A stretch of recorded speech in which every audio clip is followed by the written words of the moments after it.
جو اس مہینے کے ان لمحات کی قدر نہیں کر پا رہا۔ حدیث پاک میں ایک جملہ آتا ہے رسول اللہ صلی اللہ علیہ وسلم کا، فرمایا من لا یدرک کلہ لا یترک کلہ۔ اس کا مطلب یہ بنتا ہے کہ اگر تم کسی کام کو، کسی فائدے کو پورا پا نہیں سکتے تو اس کو پورا چھوڑو ہی نہ، جتنا لے سکتے ہو اتنا تو حاصل کر لو۔ من لا یدرک کلہ لا یترک کلہ، جس چیز کو تم پورا حاصل نہیں کر سکتے، مکمل طور پر پورا اس کو نہیں پا سکتے، تو پورا اس کو چھوڑو بھی نہیں، بلکہ جتنا ہو سکتا ہے اتنا کچھ نہ کچھ حصہ اس سے ضرور لے لو۔ تو رمضان مبارک کے ایک عمل کے بارے میں ہمیں یہی کرنا چاہیے۔ کوئی مسلمان اللہ نہ کرے اگر روزہ رکھنے کے بارے میں کمزور ہے تو اس کا یہ مطلب نہیں کہ میں اگر 2-4 روزے پہلے نہیں رکھ سکا تو اب بالکل ہی نہ رکھوں۔ وہ جتنا کر سکتا ہے اتنا تو کر۔ حتیٰ کہ بعض مسلمانوں کو دیکھا ہے وہ ایسے بھی کرتے ہیں کہ اگرچہ ان کو شریعت کی طرف سے چھوٹ ہے کسی عذر کی وجہ سے کہ وہ روزہ نہیں رکھ سکتے اور وہ اس کا فدیہ دیتے ہیں، پھر بھی وہ رمضان میں کھانے پینے میں احتیاط کرتے ہیں کہ بھی وہ کوشش کرو کہ زیادہ دیر تک نہ کھاؤ پیو، ظہر تک جا سکتے ہو، عصر تک جا سکتے ہو، تاکہ کچھ نہ کچھ مشابہت تو روزے داروں کے ساتھ بن جائے۔ ایک مستقل مسئلہ ہے کہ تشبہ بالمصلین، کسی بھی کام میں اس کام والوں کے ساتھ مشابہت اختیار کرنا۔ ریل گاڑی پر نماز ہو جاتی ہے، ہوائی جہاز میں نماز ہو جاتی ہے، لیکن بس میں جو عام سواریاں جو چھوٹی چلتی ہیں، بس ہے، ویگن ہے، فلاں ہے، یورو ہے، فلاں کار ہے، ان میں نماز نہیں ہوتی، ان کے اندر نماز نہیں ہوتی۔ لیکن اب ایک بندہ لمبے سفر میں بس میں بیٹھا ہے، اب اس کے بس کے اندر یہ بھی نہیں کہ بس کو روک سکے،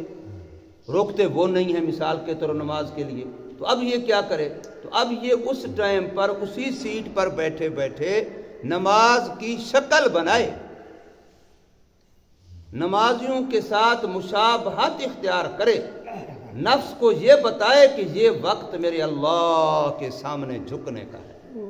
اگرچہ وہ نماز نہیں ہوگی، اس کو اپنی منزل پر پہنچ کے قضا پڑے گا، لیکن پھر بھی ایک شکل بنائے گا اس وقت کہ یہ وقت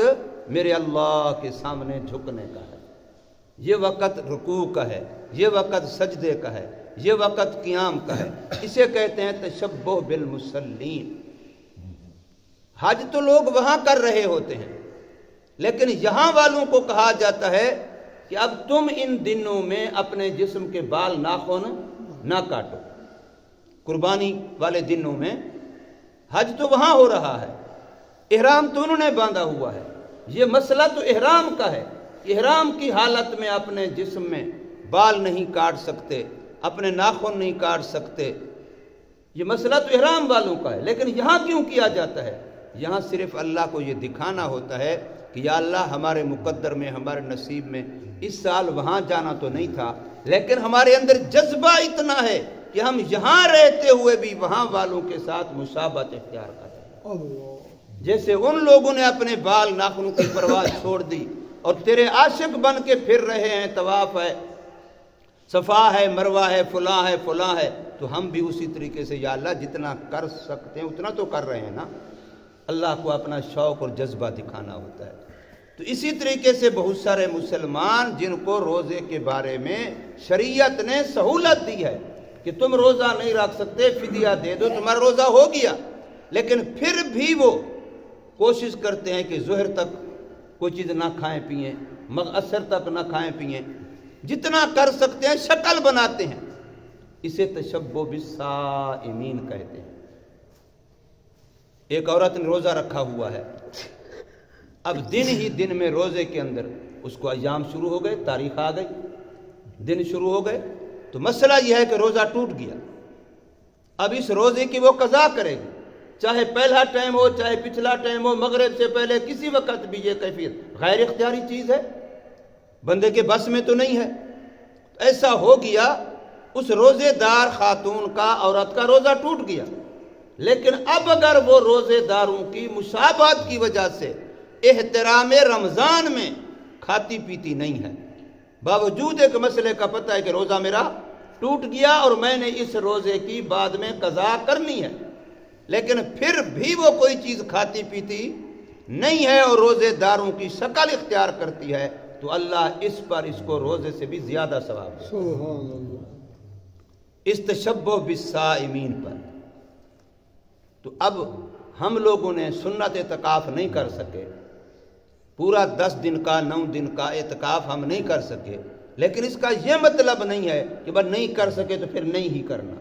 میں نے پہلے بھی ایک دن عرض کیا ہے، پھر اسی کی یاد دہانی کرا رہا ہوں کہ کوئی بندہ 3 دن کا اعتکاف کر سکتا ہے تو وہ 3 دن اعتکاف کر لے، کوئی 3 میں سے 2 کا کر سکتا ہے، 2 میں سے 1 کا کر سکتا ہے، حتیٰ کہ میں نے کتنی دفعہ کہا اور کچھ نہیں کر سکتے تو سوتے وقت نیت کر کے اعتکاف کی بستر لے کے مسجد میں آ جاؤ اور رات کو سو جاؤ، صبح اپنے کام تک کے لیے پھر اٹھ کے بے شک چلے جاؤ اپنے کام تک۔ اللہ، اس پر بھی تم اعتکاف والوں کے ثواب میں شریک ہو جاؤ گے، اس عمل کی برکت سے محروم نہیں رہو گے،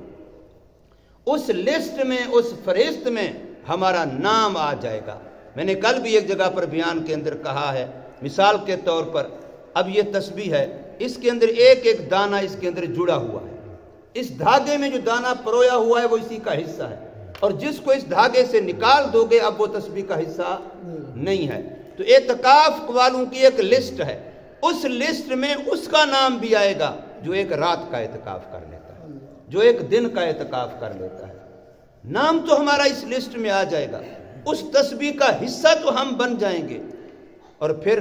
شکوہ کرتے پھرتے ہیں اللہ دیتا نہیں ہے، اللہ سنتا نہیں ہے، اللہ مصیبتیں دفع نہیں کرتا، رزق میں تنگی ہے، بل پورے نہیں ہوتے، فلاں یہ نہیں ہوتا، اولاد مانتی نہیں ہے، فلاں نہیں کرتی۔ اگر کوئی میرے سے کہے کہ سفید ریش داڑھی والا بابا تو خدا کی کتنا مانتا ہے، تجھے شرم نہیں آتی اپنی اولاد کا شکوہ کرتے ہوئے؟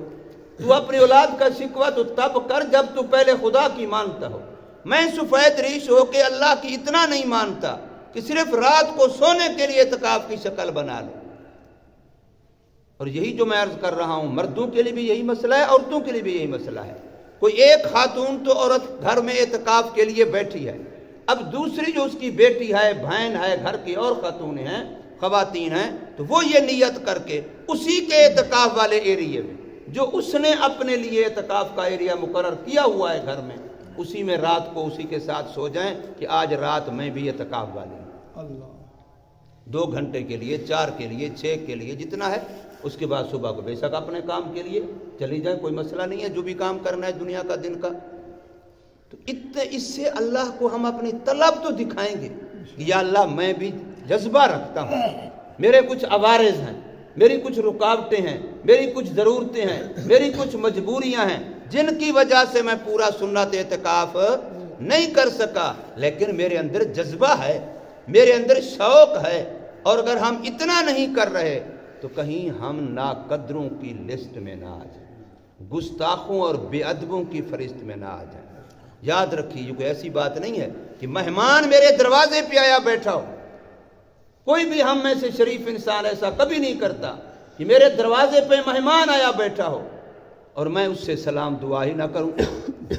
ادھر چلا جاؤں ادھر چلا جاؤں، وہ 1 دن دیکھے گا، 2 دن دیکھے گا، 3 دن دیکھے گا، یار میں اس کو ملنے کے لیے آیا ہوں، اس کے دروازے پر آیا ہوں، اس کا مہمان بن کے آیا ہوں، اس سے کچھ مانگنے نہیں آیا ہوں، کچھ لینے نہیں آیا ہوں، میں دینے کے لیے آیا ہوں، لیکن یہ عجیب آدمی ہے، باہر نکلتا ہے مجھ سے سلام ہی نہیں کرتا، کبھی ادھر جا رہا ہے کبھی ادھر جا رہا ہے، اور پھر مہمان بھی عام نہیں، یہ اللہ کا بھیجا ہوا ہے۔ اللہ،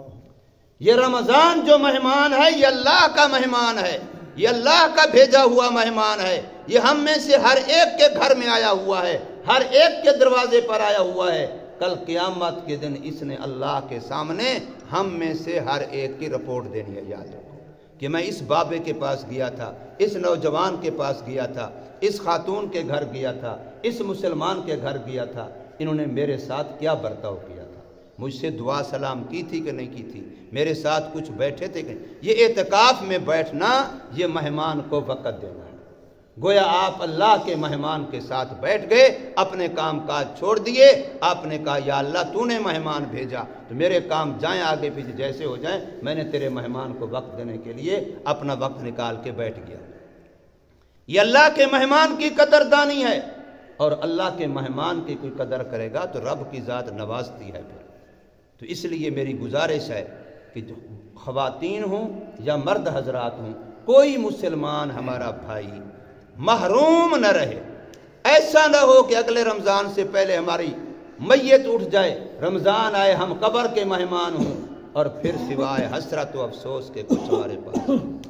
آج وقت ہے اللہ پاک نے ہمیں دیا ہے، ہمیں اس وقت سے فائدہ اٹھانا چاہیے۔ اللہ تبارک و تعالی عمل کی توفیق دے۔ اور اسی طریقے سے فطرانے کا مسئلہ بھی میں پہلے مسئلہ بتا چکا ہوں، اور اس کے ساتھ عرض یہ کرنا چاہتا ہوں کہ فطرانہ پہلے دے دینے میں فائدہ ہے، تاکہ جس کو آپ دیتے ہیں وہ عید سے پہلے اپنی ضرورت پوری کر سکے۔ اللہ تبارک و تعالی عمل کی توفیق